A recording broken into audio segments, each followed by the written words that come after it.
Isa sa pinakamalalim na estilo para maging malalim. 1. Mga bagay na nasa paligid pwedeng gamitin para maging malalim. Example 1. Kandado. Ilagay natin sa sentence para mas maunawaan nyo. Binuksan ko ang kandado kahit hindi ako sigurado.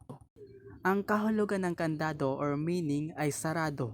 At kapag sa oras na inilagay mo yung kandado imbis na sarado sa sentence, sa ganoong paraan magiging malalim ang isang pangungusap. Example number 2, araw. Madalas namin tong ginagamit. Lagyan natin ng sentence. Pero bago yon, ang araw, ang kahulugan ay liwanag. Siyempre, kita mo naman 'di ba, napakaliwanag ng araw. Pero may kapareho rin ito tulad ng ilaw.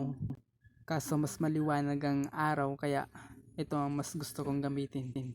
Sige, erap natin. Madilim ang buhay ko dati pero lumitaw. Kanadala-dala ang araw ko, nagbago simula nun. Yung araw ang kahulugan ay liwanag. Para maging malalim ang isang pangungusap, mag-isip ka ng mga nakikita mo sa paligid na mayroong kahulugan para maging malalim.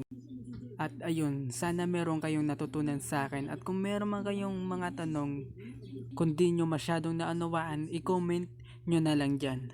Hindi pa kasi ako masyadong mahusay mag-explain. Kaya kung meron man akong nalaktawan na detalye na gusto nyong malaman, comment na lang dyan.